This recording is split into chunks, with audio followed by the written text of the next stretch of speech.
dalam berbagai mitologi kuno, mulai dari Mesopotamia hingga Yunani, dari kitab Henokh hingga Alkitab. Selalu ada satu pola yang sama. Selalu ada sosok dari langit yang turun ke bumi, membawa pengetahuan, kekuasaan, dan seringkali kehancuran. Di tanah Mesopotamia, bangsa Sumeria menulis tentang makhluk-makhluk ini, dan mereka menyebutnya dengan satu nama, yaitu Anunnaki. Yo, selamat datang di channel Jejak SMK, channel yang membahas tentang sejarah, misteri, dan juga konspirasi. Pada video sebelumnya, kita sudah membahas sedikit mengenai peradaban kuno Sumeria dan Anunnaki yang dianggap sebagai dewa langit dan cikal bakal asal-usul manusia. Dan pada video kali ini, kita akan membahas lebih dalam mengenai siapa sebenarnya Anunnaki. Jadi buat kalian yang baru aja bergabung di channel ini, jangan lupa tekan tombol subscribe dan aktifkan lonceng notifikasi jika kalian menyukai pembahasan seputar sejarah, misteri, dan juga konspirasi. Oke, kita langsung aja on the way ke pembahasannya. Nama Anunnaki. Nama ini berasal dari bahasa Sumeria yang berbunyi Anu-na-ki, yang mana itu adalah artinya keturunan dari Anu. Nah, Anu ini sendiri ya bre, itu adalah dewa langit tertinggi dalam panteon Sumeria. Sedangkan Anunnaki itu adalah para pengikutnya atau sekelompok dewa yang dikirim ke bumi untuk menjalankan kehendak langit. Dalam teks Akkadia dan Babilonia, mereka juga disebut sebagai penghuni bumi dan dunia bawah, serta penguasa takdir manusia. Tablet kuno seperti Enuma Elish dan Epos Atrahasis itu menjelaskan bahwa para Anunnaki ini bukan hanya mengatur bumi bre, mereka juga mengatur hidup dan matinya manusia, memilih siapa yang bakal menjadi raja, dan menentukan nasib peradaban. Dalam kisah salah satu tablet atau artefak yang ditinggalkan oleh bangsa Sumeria, yaitu artefak Atrahasis, diceritakan bahwa Anunnaki ini pertama kali bekerja keras untuk membangun dunia atau bumi ini. Mereka menambang emas, menggali kanal, dan membangun infrastruktur di muka bumi ini. Tapi ya pada akhirnya seperti yang gue singgung di video sebelumnya, mereka itu kelelahan. Ya wajar aja ya kan, mereka ini dalam cerita bangsa Sumeria bahwa Anunnaki ini adalah dewa, tentunya nggak mungkin cocok dong dengan pekerjaan-pekerjaan kasar. Yang akhirnya solusinya ya mereka ini menciptakanlah manusia dari tanah liat yang dicampur dengan esensi salah satu dewa yang dikorbankan atau Anunnaki yang dikorbankan. Nah disinilah akhirnya muncul klaim besar bahwa manusia bukanlah makhluk alami, melainkan makhluk hasil rekayasa genetika. Di abad ke-20, penulis seperti Zecharia Sitchin menggambarkan dunia dengan interpretasi alternatif dari teks Sumeria. Dalam bukunya yang berjudul The 12 Planet, Sitchin mengklaim bahwa Anunnaki adalah makhluk luar angkasa yang datang dari planet yang disebut dengan Nibiru. Sebuah planet misterius yang mengorbit sangat jauh dan hanya mendekati bumi setiap 3.600 tahun sekali.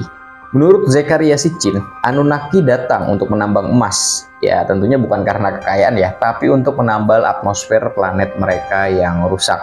Nanti bakal gue singgung juga nih untuk video yang spesial khusus membahas tentang Nibiru yang dihuni oleh para bangsa Anunnaki ini atau dewa Anunnaki. Nah, ketika para pekerja Anunnaki itu sudah mulai lelah menambang di bumi tadi, akhirnya mereka menciptakan manusia dari DNA mereka sendiri yang dikombinasikan dengan Homo erectus. Yang artinya, dengan kata lain, kita ini adalah produk genetik hybrid, setengah bumi, setengah alien. Ya, ini menurut dari teks kuno bangsa Sumeria ya, bukan berarti ini adalah fakta yang benar, tapi ya kalau kita kaitkan ini dengan ranah agama, tentunya ini sangatlah bertolak belakang. Meskipun sebenarnya cerita-cerita dari bangsa Sumeria atau artefak-artefak yang ditinggalkan oleh bangsa Sumeria itu hampir relate banget dengan cerita-cerita yang ada di dalam kitab-kitab suci yang saat ini ada. Tentu saja teori dari Zecharia Sitchin ini mengundang kontroversi yang sangat besar. Mayoritas akademis menolak klaim Sitchin karena ia tidak sepenuhnya mengikuti metode terjemahan standar dalam Assyriologi. Akan tetapi, beberapa pertanyaan tetap terbuka. Mengapa bangsa Sumeria mengetahui planet-planet yang bahkan baru ditemukan di era modern? Dan mengapa manusia tiba-tiba melompat dari pemburu atau pengumpul ke pembangunan kota dan penulis hukum? Mengapa banyak mitologi dunia memiliki pola serupa? Dewa dari langit, penciptaan manusia, dan bahkan ada cerita tentang banjir besar di dalam naskah kuno Sumeria. Pertanyaannya, jika Anunnaki ini benar-benar ada, apakah mereka hanya ada di Sumeria? Tentunya ya kalau kita melihat dari peradaban manusia pada masa itu nggak cuma ada Sumeria, tapi ada peradaban Mesir kuno, dan tentunya ada peradaban Atlantis mungkin yang pernah dikisahkan oleh Plato di dalam buku Timaeus dan Critias, serta ada bangsa Akadia dan juga Babilonia di sekitaran bangsa Sumeria tersebut. Tapi bre ya, ternyata jejak-jejak Anunnaki ini bisa ditemukan di beberapa kebudayaan peradaban lain. Seperti contohnya di Mesir, mereka itu hadir sebagai Neteru atau makhluk penguasa dari langit. Dan dalam mitologi Nordik, mereka hadir sebagai Aesir yang juga turun dari dunia lain. Dan dalam kitab Henokh ada kisah para Watcher atau makhluk dari surga yang turun dan kawin dengan wanita manusia.